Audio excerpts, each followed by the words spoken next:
ಗುಂಡಾಗಿರಿಗೆ ಪ್ರಚೋದನೆ ನೀಡುತ್ತಿರುವ ಕುಮಾರಸ್ವಾಮಿಗೆ ಜೆಡಿಎಸ್ ಸರ್ಕಾರಕ್ಕೆ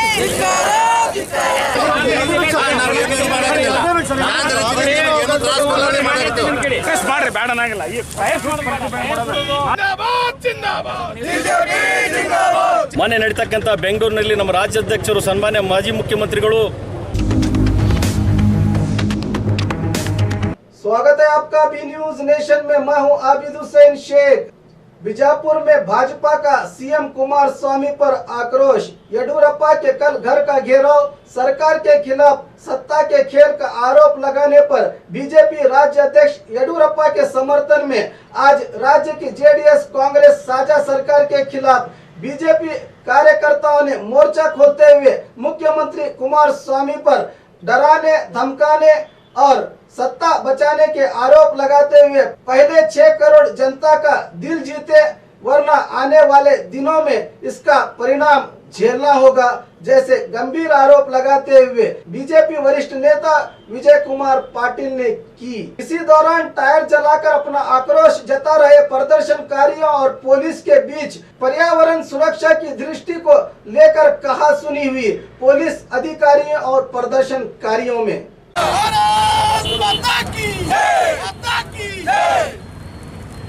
ಗುಂಡಾಗಿರಿಗೆ ಪ್ರಚೋದನೆ ನೀಡುತ್ತಿರುವ ಕುಮಾರಸ್ವಾಮಿಗೆ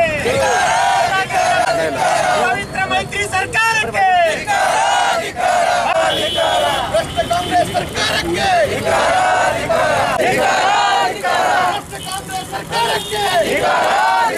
ಜೆಡಿಎಸ್ ಸರ್ಕಾರಕ್ಕೆ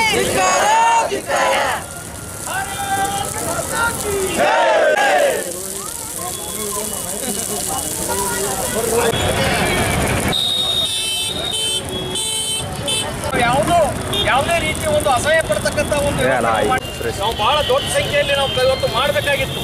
ಆದರೆ ಅನಿವಾರ್ಯ ಕಾರಣಗಳಿಂದ ಹಬ್ಬದ ನಿಮಿತ್ತವಾಗಿ ಇವತ್ತು ಒಂದು ಎಚ್ಚರಿಕೆ ಗಂಟೆಯನ್ನು ಕಾಂಗ್ರೆಸ್ ಪಕ್ಷದವರಿಗೆ ಮತ್ತು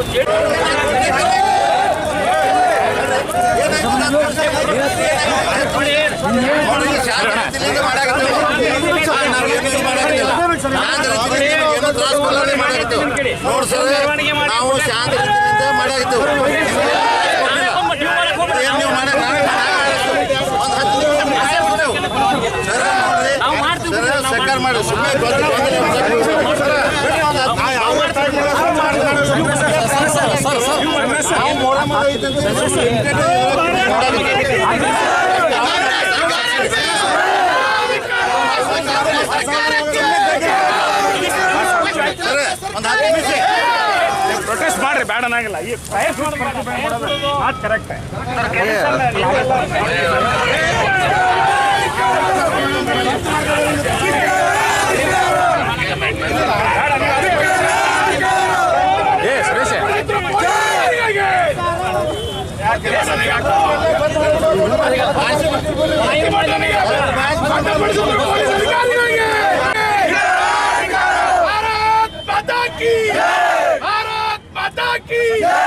जिंदाबाद जिंदाबाद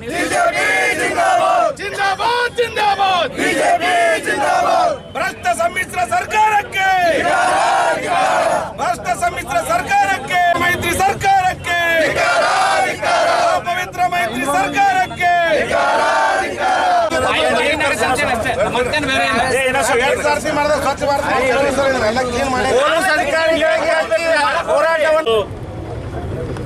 ಕಾಂಗ್ರೆಸ್ ಮತ್ತು ಜೆಡಿಎಸ್ ಸಮ್ಮಿಶ್ರ ಸರ್ಕಾರದ ಮೊನ್ನೆ ನಡೀತಕ್ಕಂಥ ಬೆಂಗಳೂರಿನಲ್ಲಿ ನಮ್ಮ ರಾಜ್ಯಾಧ್ಯಕ್ಷರು ಸನ್ಮಾನ್ಯ ಮಾಜಿ ಮುಖ್ಯಮಂತ್ರಿಗಳು ವಿರೋಧ ಪಕ್ಷದ ನಾಯಕರ ಮನೆ ಮುಂದೆ ಇವತ್ತು ಪ್ರತಿಭಟನೆಯನ್ನು ಮಾಡಿ ಜೆಡಿಎಸ್ದವರು ಕಾಂಗ್ರೆಸ್ದವರು ಇವತ್ತು ನಮ್ಮ ರಾಜ್ಯದ ಅಧ್ಯಕ್ಷರ ಮೇಲೆ ಅಲ್ಲದ ಇಲ್ಲದ ಇವತ್ತು ಆರೋಪನ ಮಾಡಿ ಇವತ್ತು ರಾಜ್ಯದ ಮುಖ್ಯಮಂತ್ರಿ ಕುಮಾರಸ್ವಾಮಿ ಅವರು 6 ಕೋಟಿ ಜನರನ್ನು ಮನಸ್ಸು ಹೃದಯನ ಗೆಲ್ತಕ್ಕಂಥ ಒಂದು ಕೆಲಸವನ್ನು ಮಾಡಬೇಕು. ಅದನ್ನೆಲ್ಲ ಬಿಟ್ಟು ಗುಂಡಾಗಿರಿಯನ್ನು ಮಾಡೋ ಎಚ್ಚರಿಕೆಯನ್ನು ಗಂಟೆಯನ್ನು ಕೊಡಲಿಕ್ಕೆ ಏನು ರಾಜ್ಯದ ಮುಖ್ಯಮಂತ್ರಿಗಳು ಕುಮಾರಸ್ವಾಮಿ ಅವರು ಬಂದಿದ್ದಾರೆ. ಅವ್ರಿಗೆ ಈ ಸಂದರ್ಭದಲ್ಲಿ ನಮ್ಮ ಭಾರತೀಯ ಜನತಾ ಪಕ್ಷದ ಇಡೀ ರಾಜ್ಯದಲ್ಲಿ ಒಂದು ಭಾರತೀಯ ಜನತಾ ಪಕ್ಷ ಒಂದು ಎಚ್ಚರಿಕೆ ಗಂಟೆಯನ್ನು ಕೊಡಲಿಕ್ಕೆ ನಾವು ಬಯಸ್ತೀವಿ ಬಂಧುಗಳೇ. ಈ ಗುಂಡಾಗಿರಿಗೆ ಮತ್ತು ಇದಕ್ಕೆ ಕುಮ್ಮಕ ಕೊಡ್ತಕ್ಕಂಥ ನಮ್ಮ ರಾಜ್ಯದ ಮುಖ್ಯಮಂತ್ರಿ ಕುಮಾರಸ್ವಾಮಿ ಅವರಿಗೆ ಇವತ್ತು ಭಾರತೀಯ ಜನತಾ ಪಕ್ಷ ಯಾವುದು ಇದು ಐತಿಕರ ಘಟನೆ ಆಗದಂತೆ ಇವತ್ತು ಸರ್ಕಾರ ರಚನೆ ಮಾಡಿ ಹಿಂದೆ ನಡೀತಕ್ಕಂಥ ನಮ್ಮ ಭಾರತೀಯ ಜನತಾ ಪಕ್ಷದ ಸರ್ಕಾರವನ್ನು ಇವತ್ತು 3 ಮಂದಿ ನಮ್ಮಲ್ಲಿ ಮುಖ್ಯಮಂತ್ರಿಗಳಾಗಿ ಹೋದರೂ ಕೂಡ ರಾಜ್ಯಕ್ಕೆ ಒಳ್ಳೆಯ ಒಂದು ಕೊಡುಗೆಯನ್ನು ಕೊಡ್ತಕ್ಕಂಥ ನಮ್ಮ ಭಾರತೀಯ ಜನತಾ ಪಕ್ಷ ಒಂದು ಸರ್ಕಾರವನ್ನು ಮಾಡಿದ್ದಾರೆ. ಆದರೆ ಕುಮಾರಸ್ವಾಮಿಯವರು ಇವತ್ತು ನಮ್ಮ ರಾಜ್ಯಾಧ್ಯಕ್ಷರಿಗೆ ಭಾಳ ಒಂದು ಕೆಳಮಟ್ಟದ ಮಾತುಗಳನ್ನು ಹೇಳಿದರೆ ಭಾಳ ನೋವಾಗ್ತದೆ. ಅದನ್ನೇ ಇವತ್ತು ನಮ್ಮ ಭಾರತೀಯ ಜನತಾ ಪಕ್ಷ ಖಂಡನೆಯನ್ನು ನಾವು ಮಾಡ್ತೀವಿ. ಆದರೆ 27 ಶಾಸಕರನ್ನ ಇಟ್ಕೊಂಡು ಇವತ್ತು ರಾಜ್ಯದ ಮುಖ್ಯಮಂತ್ರಿಯಾಗಿ ಇವತ್ತು 104 ಶಾಸಕರು ಇರ್ತಕ್ಕಂಥ ನಮ್ಮ ಭಾರತೀಯ ಜನತಾ ಪಕ್ಷ ನಾವು ಸರ್ಕಾರ ರಚನೆ ಮಾಡಲಿಕ್ಕೆ ಆಗಲಿಲ್ಲ ಅಂದರೂ ಕೂಡ ನಾವು ಪ್ರತಿಯೊಂದರಲ್ಲಿ ಅವರಿಗೆ ನಾವು ಭಾಳ ಒಳ್ಳೆಯ ಸಹಕಾರವನ್ನು ಕೊಟ್ಟಿದ್ದೇವೆ ನಮ್ಮ ಭಾರತೀಯ ಜನತಾ ಪಕ್ಷ. ಆದರೆ ಇವತ್ತು ರಾಜ್ಯದ ಮುಖ್ಯಮಂತ್ರಿ ಗುಂಡಾಗಿರಿಯನ್ನು ಮಾಡ್ತಕ್ಕಂಥದ್ದು ನೋಡಿದ್ರೆ ಇವತ್ತು ನಾವು ಖಂಡನೆಯನ್ನು ಮಾಡ್ತೀವಿ. ಇವತ್ತು ಮೊಹರಂ ಹಬ್ಬ ಮತ್ತು ಗಣೇಶನ 11ನೇ ದಿವಸ ಇವತ್ತು ಇರತಕ್ಕಂಥ ಸಂದರ್ಭದಲ್ಲಿ ನಾವು ಸಾಂಕೇತಿಕವಾಗಿ ಇವತ್ತು ಗಾಂಧಿ ಸರ್ಕಲ್ನಲ್ಲಿ ಇವತ್ತು ಈ ರಾಜ್ಯದಲ್ಲಿ ಸರಿತಕ್ಕಂಥ ಸರ್ಕಾರಕ್ಕೆ ಒಂದು ಎಚ್ಚರಿಕೆ ಗಂಟೆಯನ್ನು ನಾವು ಕೊಟ್ಟಿದ್ದೀವಿ. ಇದೇ ರೀತಿ ಮುಂದೆ ಏನಾದರೂ ಕುಮಾರಸ್ವಾಮಿ ಅವರು ಮುಂದುವರೆದ್ರೆ ಇದು ಇಡೀ ರಾಜ್ಯದಲ್ಲಿ ಬಹಳ ದೊಡ್ಡ ಪ್ರಮಾಣದಲ್ಲಿ ನಾವು ಹೋರಾಟವನ್ನು ಮಾಡ್ತೀವಿ. ಯಾವ ಹೊತ್ತಿನಾಗ ಈ ಸರ್ಕಾರ ಕಿತ್ತಿ ಕಾಂಗ್ರೆಸ್ದವರೇ ಹೋಗಿದ್ದಾರೆ ಪುನಃ ನಾವು ಯಾವುದು ಕೈ ಭಾರತೀಯ ಜನತಾ ಪಕ್ಷ ಹಾಕ್ತಕ್ಕಂಥ ಕೆಲಸ ನಾವು ಮಾಡಂಗಿಲ್ಲ ಅಂತಕ್ಕಂಥ ಮಾತನ್ನು ಈ ಸಂದರ್ಭದಲ್ಲಿ ರಾಜ್ಯಕ್ಕೆ ಮತ್ತು ರಾಜ್ಯದ ಮುಖ್ಯಮಂತ್ರಿ ಕುಮಾರಸ್ವಾಮಿ ಅವರಿಗೆ ಹೇಳಲಿಕ್ಕೆ ನಾವು ಬಯಸ್ತೇವೆ. और खबरों के लिए देखते रहिए B news nation. Big Mishra peda ಕೇಂದ್ರ ಬಸ್ ನಿಲ್ದಾಣ ಹತ್ತಿರ ವಿಜಯಪುರ. ಗಣೇಶ ವಿಶೇಷ ಪ್ರಿಯ ಗ್ರಾಹಕರೇ, ನಿಮ್ಮ ಬಿಗ್ ಮಿಶ್ರಾ ಪೇಡ ಸ್ವೀಟ್ ಮಾರ್ಟಿನಲ್ಲಿ ಗಣೇಶ ಚತುರ್ಥಿ ಪ್ರಯುಕ್ತ ವಿಷಯವಾಗಿ ತಯಾರಿಸಲಾಗಿದೆ. ಮೋದಕ ಹಾಗೂ ಸಿಹಿ ತಿನಿಸುಗಳು ಯೋಗ್ಯ ದರದಲ್ಲಿ ದೊರೆಯುತ್ತವೆ. ಧಾರವಾಡ ಮಿಶ್ರಾ ಪೇಡ ಉತ್ಪಾದಕ ಪರಿಶುದ್ಧದಲ್ಲಿ ತಿನಿಸುಗಳಿಗಾಗಿ ಭೇಟಿ ಕೊಡಿ. ಬನ್ನಿ, ಸ್ವಾಗತ. ಬಿಗ್ ಮಿಶ್ರಾ ಪೇಡ, ವಿಜಯಪುರ.